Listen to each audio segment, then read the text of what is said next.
ఈ డివిజన్లో హైడ్రా ఎఫెక్ట్ ఏమైనా పడిందంటే ఏం చెప్తారు? చాలా ఇబ్బంది పడ్డామన్నా మేము. యాక్చువల్గా మూసీ బార్డర్లో దాదాపు 8 కాలనీలు 10 కాలనీలు ఉంటాయి మాకు. చేతనపూల్, భవన, ద్వారకాపురం, గణేష్పురి కాలనీ, పనిగిరి కాలనీ, మారుతి నగరు, ఇంద్రనగర్, ఇవన్నీ మూసీ బార్డర్ కాలనీలు అన్న.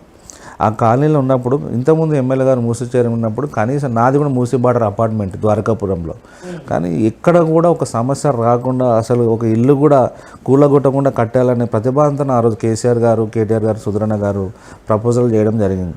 ఇండ్లు కూలగొట్టకుండా ఆ రోజు రివర్ బెడ్ అయితే ఏదైతే ఉందన్న, ఈరోజు రివర్ బెడ్ ఇది కాకుండా మనకు బఫర్ జోన్ మొత్తం కూలగొట్టాలని చాలా నిరసన కార్యక్రమం తెలిపినాము. ఎమ్మెల్యే గారు స్వయంగా ఆరోగ్యం బాగాలేకపోతే కూడా ఆ రోజు మూసీ బాధల పక్షాన నిలవడం జరిగింది. చాలా ఇబ్బందులు పడ్డారు, నిద్రలేని రాత్రులు గడిపారు. మూసీ పక్కన ఉన్న ఇండ్లని ఏ రోజు కూలగొడతారని.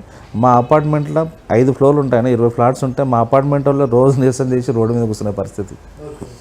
ఏ రోజు కూడా ఎమ్మెల్యే గారు ఆ రోజు మొత్తం మూసీలో ఉన్న డైరెక్షన్ మొత్తం చేసినప్పుడు ఏ రోజు కూడా చందు ఇట్లా మీకు ప్రాబ్లం వస్తుంది అని కూడా ఏ రోజు మా ఎమ్మెల్యే గారు నాకు కూడా చెప్పలేదు. చంద్రశేఖర్ రెడ్డి గారు చైతన్యపూరి డివిజన్ నుండి ఎందుకు కార్పొరేటర్గా పోటీ చేయాలనుకుంటున్నారు ఏం చెప్తారు? అన్న, చంద్రశేఖర్ రెడ్డికి మిగతా వాళ్ళకి తేడా ఏంటంటన్న, నేను 24 hours 365 days పబ్లిక్ మధ్యలో ఉంటా. నేనంటూ సపరేట్ బిజినెస్లో కాంట్రాక్ట్లో చేసుకున్న వ్యక్తిని కాదు.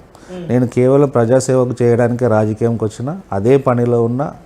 రేపు భవిష్యత్తులో కూడా నేను ఈరోజు ఎలా ఉన్నానో రేపు గెలిచిన తర్వాత కూడా అలాగే ఉంటా. ఈరోజు నేను 600 మందికి పింక్ రేషన్ కార్డులు ఇచ్చిన, 400 మందికి వైట్ రేషన్ కార్డులు ఇచ్చిన. పింఛన్లకు లెక్కనే లేదు. దాదాపు ఆధార్ కార్డులు అయితే మీరు నమ్ముతారో, విద్యుత్ కమిటీలో దాదాపు 2 నెలలు నేను సెంటర్ పెట్టి నడిపిస్తే 8,500 మందికి ఆ రోజు ఆధార్ కార్డు వాల్యూ తెలియదు పబ్లిక్. ఈరోజు ఆధార్ కార్డు లేనిది ఏది కాదు. నేను ఎమ్మెల్యే గారిని రిక్వెస్ట్ చేసి బతిమలాడి ఆ రోజు నాకు సెంటర్ లేకపోతే కూడా పిఎన్టీ కాలనీ సెంటర్ ఉంటే నేను విద్యుత్ కమిటీలో దాదాపు 2 నెలలు నేనే స్వయంగా నడిపించిన. డబల్ బెడ్రూమ్లు ఇప్పించిన. ఎక్కడ కాలనీ ఏ సమస్య వచ్చినా రోజు డ్రైనేజ్ కానీ, లైట్లు కానీ, జిహెచ్ఎంసీ సంబంధించిన వాటర్ వర్క్స్ కానీ, కరెంటుది కానీ, స్కూల్ ఫీజులు, కాలేజ్ ఫీజులు కూడా ప్రతి ఇయర్ నేను ఎన్ని డిస్కౌంట్ చేస్తాను సార్కి తెలుసు, పబ్లిక్ అందరూ తెలుసు. సీఎం ఫండ్స్ కానీ ఎల్ఓసీలు కూడా అదే రకంగా ఇప్పిస్తూనే ఉంటా. అర్ధరాత్రి పోలీస్ స్టేషన్ పంచాయతీలో నూరుతూనే ఉంటా. ఎవరికి ఏ సమస్య వచ్చినా పర్సనల్ వ్యక్తి వాళ్ళ ఇంట్లో ఫ్యామిలీ ప్రాబ్లం ఉన్నా కూడా ఈరోజు చందు నెంబరు చైతన్యపూర్ డివిజన్లో ప్రతి ఇంట్లో నెంబర్ ఉందంటే నేను ఆ రకంగా వాళ్ళకి వాళ్ళ ఇంటి మనుషులక అయిపోయినాను. కానీ ఇక్కడ మీరు స్థానికులు కాదు ఫస్ట్ పాయింట్. సెకండ్ పాయింట్, మీకన్నా సీనియర్ నాయకులు ఉన్నారు, తెలంగాణ రాష్ట్ర ఉద్యమకారులు ఉన్నారు. థర్డ్ పాయింట్, ఆల్రెడీ ఇంతకుముందు గతంలో కార్పొరేటర్ చేసిన నాయకులు కూడా ఉన్నారు. వాళ్ళందరినీ కాదని మీకు టికెట్ ఇచ్చే అవకాశం ఉందా? నేను అదే అన్న, ఇప్పుడు నాకు తేడా ఏంటంటే, సరే ఎవరైనా ట్రై చేయొచ్చు అన్న, తప్పేం లేదు. ఉద్యమ నాయకులు ఉన్నారు, ఎక్స్ కార్పొరేటర్ ఉన్నాడు, ఇంకా ఇప్పుడు మాతో కూడా 5-6 మంది ఆస్పిరెంట్లు కూడా ఉన్నారు. నేను నాకు తేడా ఏంటంటే, నేను ఇందాక చెప్తున్నట్టు 24 hours 365 days పబ్లిక్లో ఉంటాను. కానీ వాస్తవానికి మీరు ఇప్పుడు 365 రోజులు మీరు పబ్లిక్లో ఉండవచ్చు కాదనట్లేము. కానీ మీరు ఇక్కడ స్థానికులు కాదు కదా, కనీసం మీకు ఓటు హక్కు ఉందా మీ డివిజన్లో? నా ఓటు హక్కు నా దాదాపు 25 ఏళ్ళు అన్న. నేను డిగ్రీ చదువుతున్నప్పటి నుంచి. ప్రస్తుతం మనం కూర్చొని ఇంటర్వ్యూ చేస్తున్న లొకేషన్ ఇది ఏ కాన్స్టిట్యున్సీ కిందకి వస్తుంది, ఏ డివిజన్ కిందకి వస్తుంది అన్న? ఇది యాక్చువల్గా నేను ఇప్పుడున్న తిరుమల హిల్స్లో, ఇది మలక్పేట కిందకి వస్తుంది.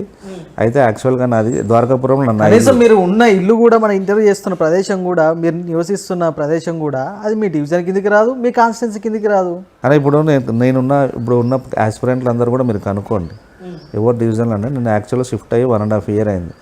నా భార్యకి హెల్త్ ఇష్యూస్ మూసీ పక్కలో ఉంటుంది మా అపార్ట్మెంట్.